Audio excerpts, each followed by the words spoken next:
Raghuram Rajan, the ex-RBI governor, once rightly said, "It is not because of the benevolence of the baker that we get to eat fresh bread every morning, but because of his desire to make money."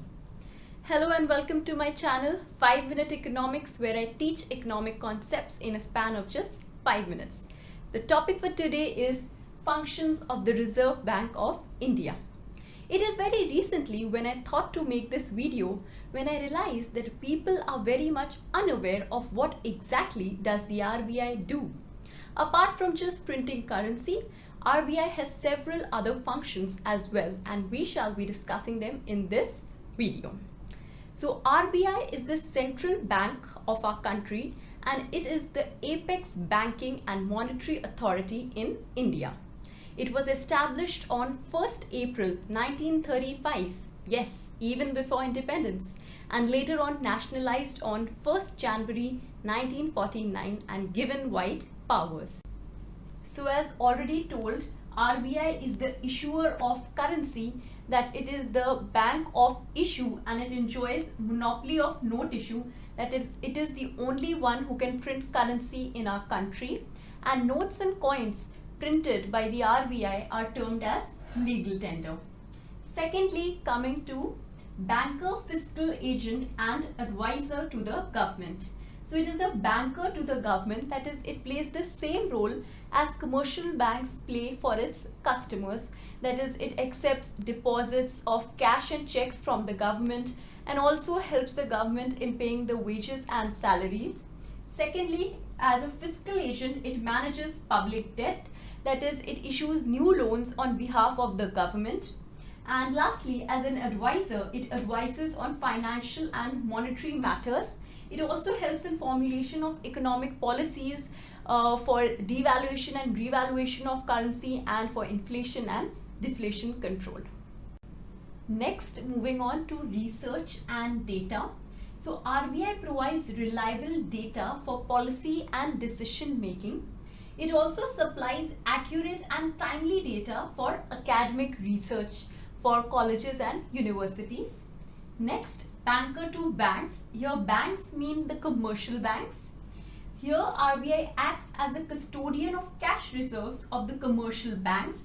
It also provides credit, that is mainly short-term credit, to commercial banks.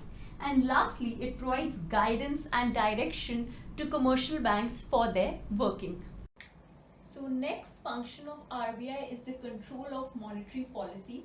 RBI is vested with the conduct of monetary policy, and the Monetary Policy Committee, it determines the interest rate required to achieve the inflation target.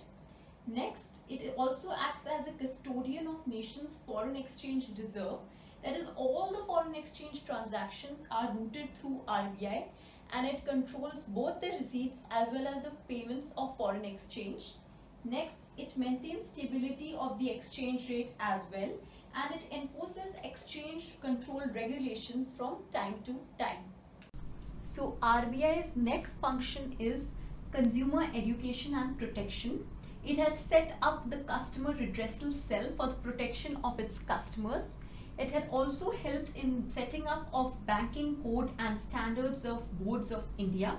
It had also introduced the Banking Ombudsman Scheme in 1995, which is a mechanism to solve the disputes between the banks and its customers. Next, it is also responsible for the control of credit, and it regulates the supply of credit so as to ensure the smooth functioning of an economy. And for that, it uses several quantitative as well as qualitative methods. So RBI's next function is payment and settlement system, or clearinghouse. So it does so for the transfer and settlement of mutual claims. So in this way, there is minimum movement of cash, and it is a simple and convenient way, and also helps in saving the time. Next function is financial markets. So to ensure the robustness and the credibility of the financial system, RBI keeps an active watch on the interest rate market, the money market, the foreign exchange market, the government market, and few other markets. So our second last function is lender of last resort. So when the commercial banks have exhausted all their resources and are in need of funds, RBI helps the commercial banks to tide over the financial crisis. It directly or indirectly provides assistance to the commercial banks. Lastly, promotional and development functions. So in a developing country like ours, RBI's responsibility is to develop a strong banking system. It also provides investable funds for development of agricultural and industrial sectors of our economy and other sectors as well. So with this, we come to the end of the functions of RBI. Thank you so much for watching my video. Please do like my video and subscribe to my channel, and hope to see you in my next video pretty soon.